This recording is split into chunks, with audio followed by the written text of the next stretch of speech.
abraço a você ligado conosco na TV Parlamento. Estamos chegando a partir de agora para mais um boletim de notícias e as informações, o acompanhamento das bancadas federais na Câmara e Senado dos 9 estados do Nordeste. E é bom lembrar que você pode acompanhar toda a nossa programação acessando www.parlamentonordeste.com.br. Você tem todos os detalhes e o melhor acompanhamento dos nordestinos aqui na capital brasileira. E eu começo o boletim de notícias de hoje, o nosso show de notícias, abrindo o link para conversarmos com o deputado Cícero Almeida, do PRTB de Alagoas. Ele que tem tido uma atuação marcante aqui na Câmara Federal, já foi prefeito de Maceió por 8 anos e agora desenvolve o seu trabalho como deputado federal no Congresso Brasileiro. Vivendo época de reforma política, tivemos aprovações importantes, uma delas, o senhor que já foi executivo, já foi prefeito, a questão dos 5 anos a partir de agora para mandatos executivos, deputado. Eu vi de forma positiva, até porque já fui prefeito durante 8 anos, a sociedade inteira sabe disso, é muito cansativo, há um desgaste enorme.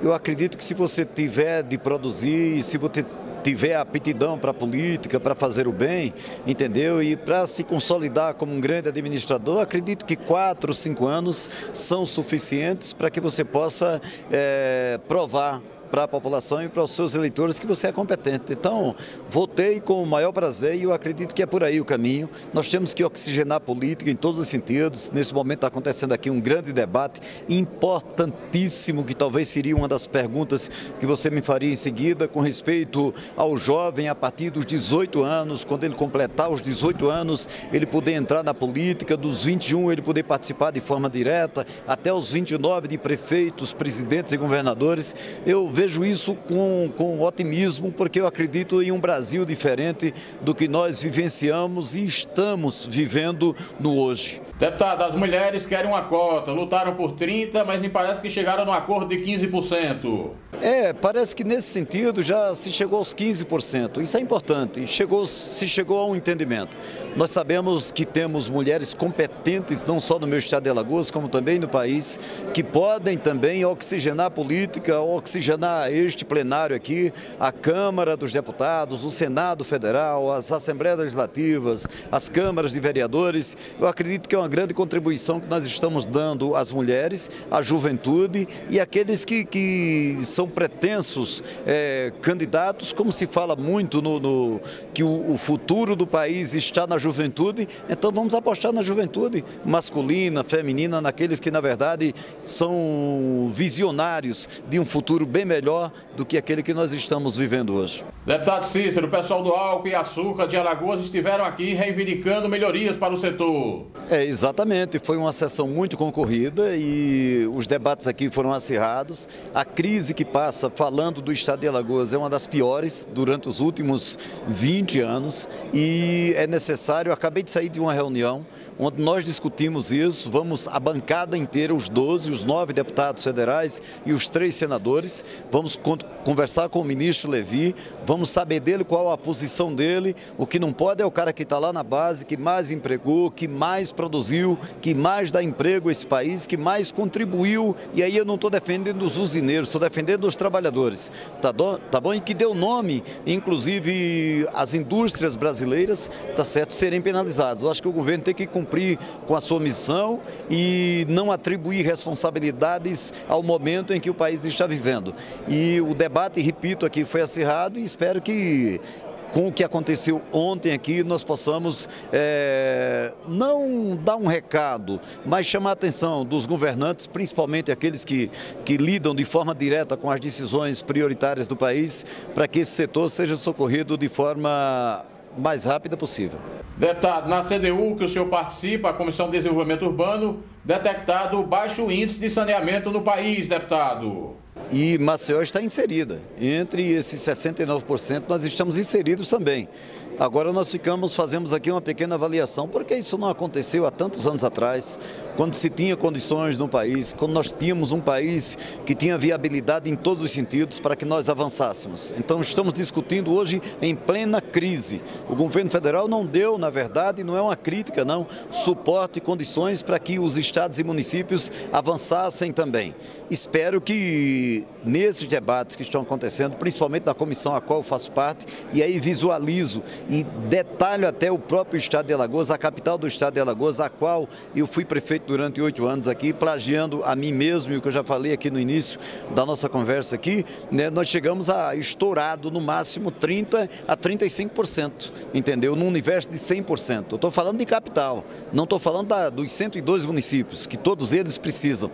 Então, se for fazer um somatório geral e resumirmos hoje a capital e o estado de Alagoas, nós não chegaremos a 15%. Então, estamos bem distantes daquilo que os estados e municípios precisam e principalmente o estado de Alagoas. Eu acho que o governo federal tem que, na verdade, não abrir as portas, mas dar mais condições aos governantes, aos estados e aos municípios para que a gente possa avançar, porque aí nós ganhamos também muito nos investimentos que são feitos na saúde. Na hora que nós temos uma cidade saneada ou parcialmente saneada, ou pelo menos com um grande percentual de saneamento, nós economizamos muito nos investimentos que nós fazemos na saúde. O governo tem conhecimento disso e eu acredito que deve tomar medidas, sem muitas expectativas, mas eu acredito que isso vai acontecer. É verdade. Muito obrigado ao deputado Cícero Almeida conversando conosco aqui no Direto de Brasília. E o que ele colocou aí é muito bem. Você vê essa pesquisa da Comissão de Desenvolvimento Urbano, mostra que nos grandes centros no país, a média hoje é de apenas 69% de saneamento nas grandes cidades no território brasileiro. Você imagina quando a gente vai para os pequenos municípios. A dificuldade é enorme, né? E é preciso que o governo federal, através também dos governos estaduais e os prefeitos, possam entender que saneamento é saúde. Quando você investe em saneamento, você está deixando de gastar lá na frente com a questão da saúde, do atendimento básico às pessoas. Com mais saneamento, menos pessoas vão ficar doentes e, evidentemente, toda essa cadeia que envolve o setor de saúde do país vai ter uma redução de custos significativa. É lamentável que um país como o nosso ainda tenha índices tão baixos de saneamento como esses apresentados na Comissão de Desenvolvimento Urbano. Olha, recentemente nós tivemos manifestações em São Paulo, inclusive na parada LGBT, né, que aconteceu na capital paulista, e há uma reação no Congresso Nacional em cima de alguns atos que os parlamentares consideraram agressivos, né, à liberdade das pessoas. Quem conversou conosco sobre o tema foi o deputado Cabo Sabino, do PR do Ceará, e ele opina agora aqui na TV Parlamento Nordeste. Veja o que ele disse a respeito desse tema.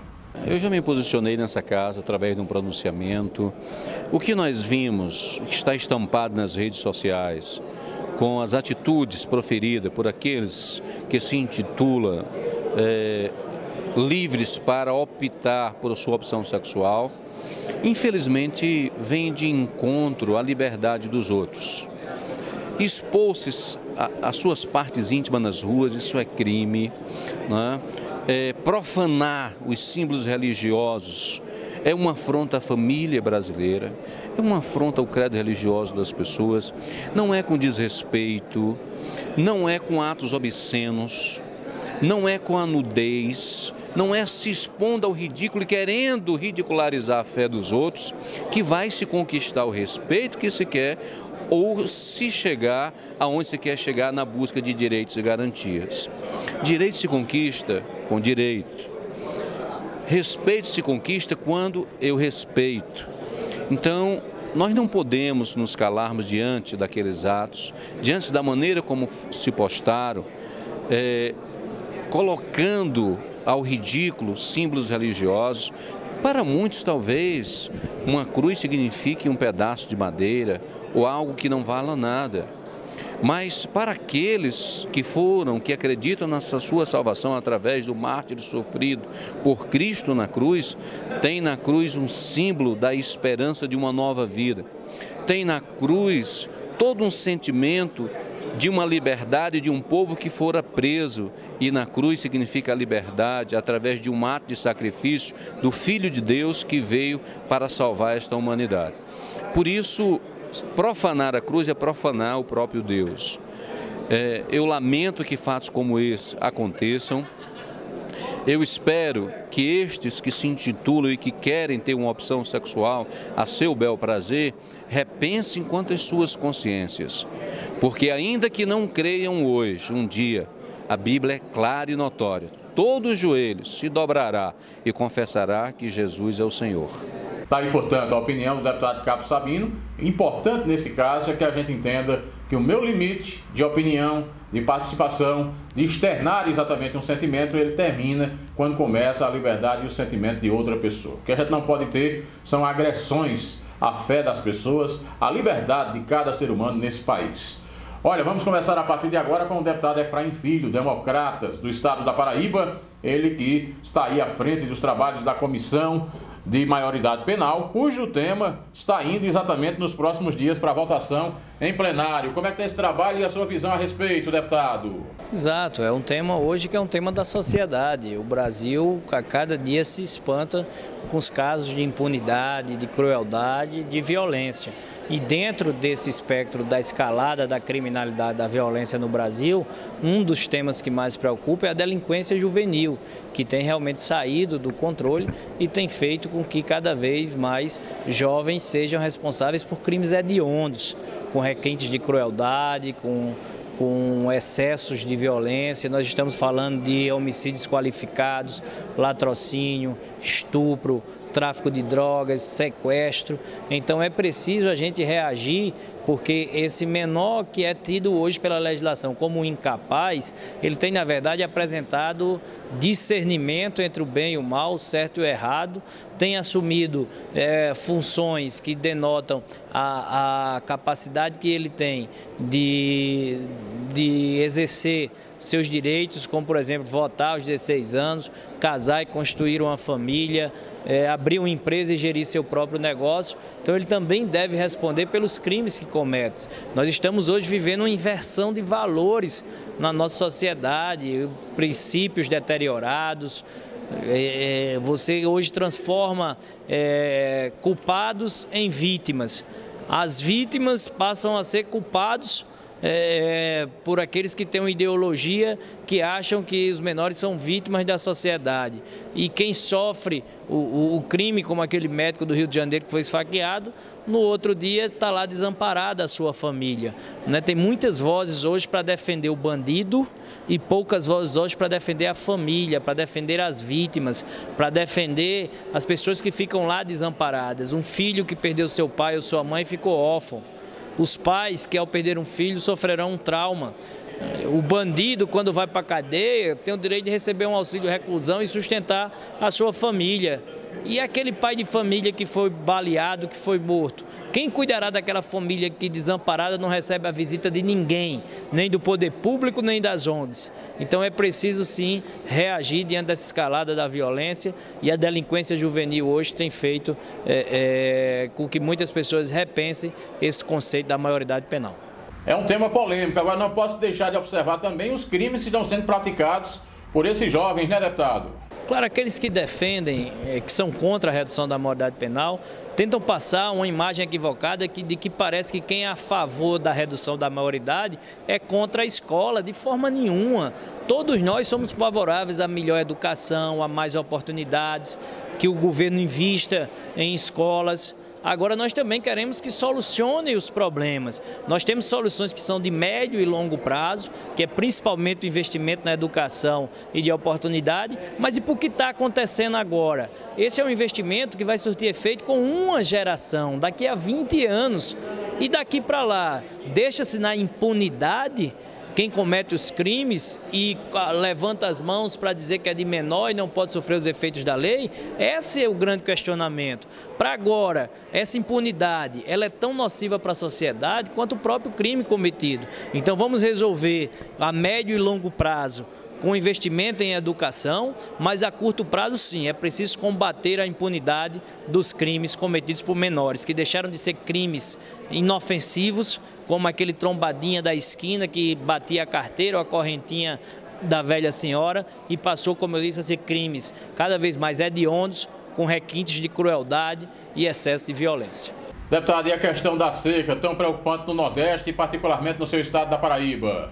A seca, tivemos também em plenário na Câmara dos Deputados, dizendo que é inadmissível que no Brasil do século XXI se tenha tecnologia para extrair petróleo da profundeza dos oceanos no pré-sal e não ter a capacidade de entregar água na superfície para a família que está morrendo de sede. O padrão FIFA, que construiu os estádios a todo vapor e hoje está aí escandalizando com as corrupções, por que o governo não utiliza esse padrão para a transposição do Rio São Francisco? Será que não é emergencial levar água a nosso irmão sertanejo do semiárido do Nordeste brasileiro? Colocar regime de urgência? Bota lá para trabalhar como trabalhou na Copa do Mundo, de manhã, de tarde, de noite, de madrugada, que essa transposição já estava pronta. Mas não, a presidente Dilma prefere fazer promessa que cada vez mais está parecido com o estelionato eleitoral de quem enganou para poder vencer as eleições. Deputado Efraim, o governo está anunciando aí 69 bilhões de corte no orçamento da União.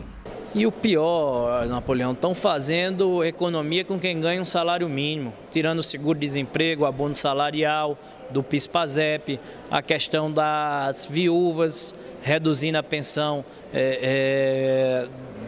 das idosas, pessoas que precisam desses valores, ao invés de combater, por exemplo, os mecanismos de sonegação fiscal, com a questão do contrabando, que daria ao governo mais de 80 bilhões de reais, o imposto das grandes fortunas, reduzir o número de ministérios. Da presidente Dilma são 38, quer dizer, ela perde a legitimidade porque ela não corta na própria carne. O governo da presidente Dilma não faz sacrifícios dentro de casa e aí quer pedir a cota de sacrifício do cidadão brasileiro, que já está pagando a gasolina mais cara do mundo, a energia mais cara do mundo, os juros exorbitantes, a inflação que volta a bater na porta da casa.